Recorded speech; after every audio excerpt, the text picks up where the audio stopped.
Oke, dasar pemrograman Python yang berikutnya adalah looping atau perulangan. Looping atau perulangan merupakan fundamental bahasa Python yang sangat penting dan harus kita kuasai untuk bisa menggunakan Python dengan baik.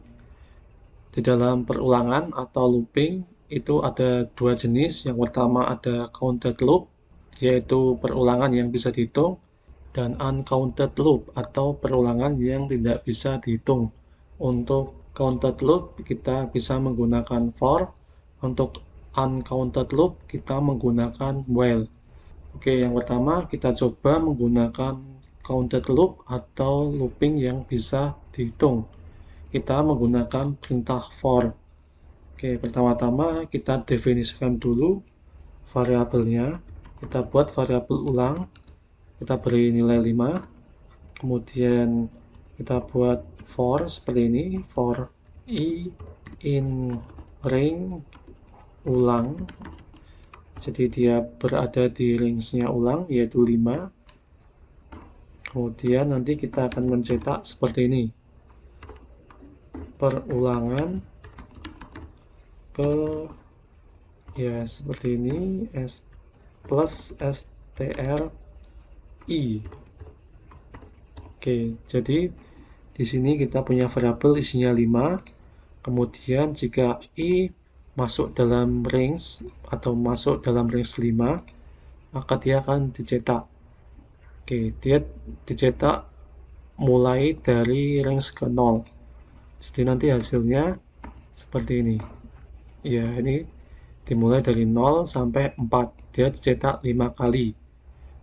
Oleh karena itu dia disebut counted loop karena kita sudah bisa menebak berapa kali dia akan mengulang.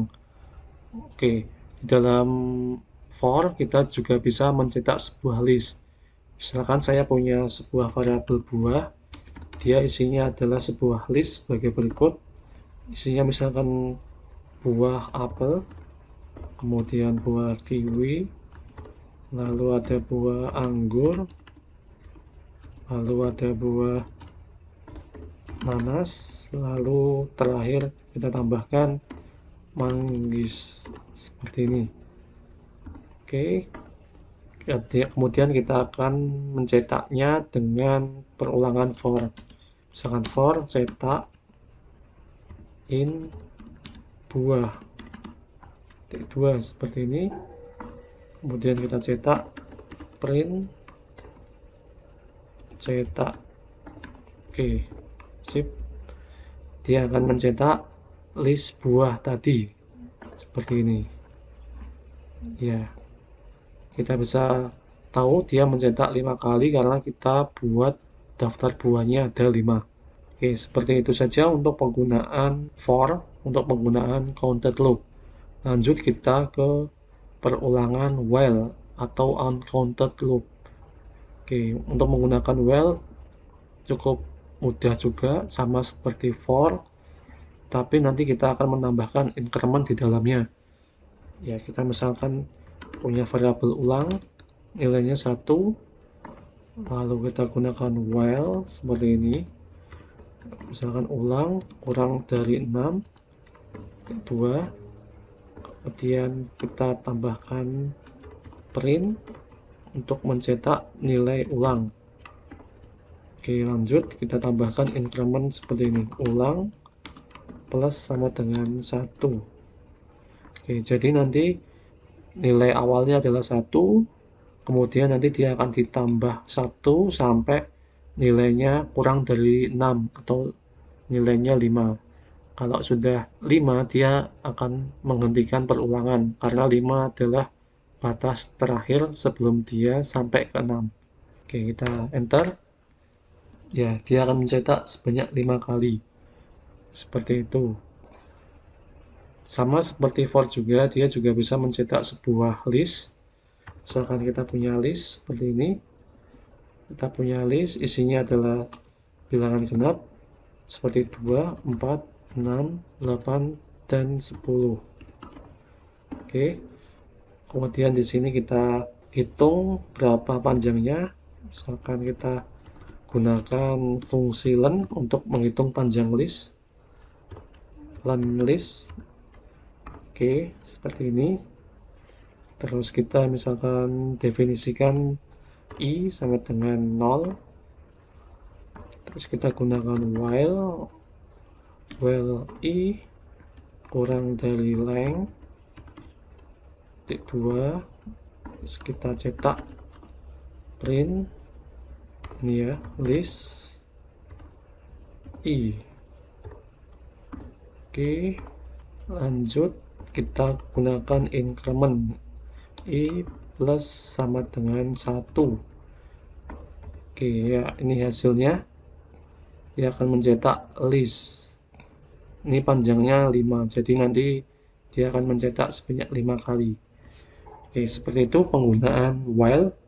Kemudian yang penting di sini kita juga akan belajar mengenai penggunaan break dan continue. Penggunaan break digunakan untuk menghentikan perulangan, sedangkan kalau continue digunakan untuk melanjutkan perulangan. Misalkan di sini kita punya sebuah variabel, misalkan a sama dengan 1, kemudian saya gunakan while, misalkan while-nya a kurang dari 6 titik 2. Oke, di sini saya tambahkan dulu a plus sama dengan 1. Kemudian jika nilai a, if a sama dengan 3, maka dia akan dihentikan pakai break seperti ini ya. Ini di tab ya, di tabnya seperti ini. Kemudian dia akan dicetak print a. Oke, jadi nilai a 1. Jika a kurang dari 6, maka dia akan ditambah 1 sampai nilainya itu nyampe 3, dia akan berhenti kalau kita menggunakan break. Oke, kita coba enter. Dia 1 terus 2 terus 3, dia berhenti. Tetapi kalau di sini kita menggunakan continue, misalkan while a kurang dari 6, kemudian a plus 1, lalu if a sama dengan 3, lalu kita gunakan continue, kemudian kita cetak print a, maka dia akan melanjutkan 2 sampai dengan 5 ya. Nah, ini 2 sampai dengan 5. Ini kan tadi nilai a nya kan 2 terus a sama dengan 3, kan 3-nya tidak dicetak. Nah, tapi dengan menggunakan continue dia akan melanjutkan ke 5 dan 6 seperti itu. Jadi break untuk menghentikan perulangan, kalau continue dia akan melanjutkan perulangan seperti itu. Oke, saya kira cukup jelas penggunaan perulangan for dan while. Semoga kalian paham dan coba untuk dipraktekkan supaya lebih paham lagi. Oke, sekian video kali ini. Terima kasih.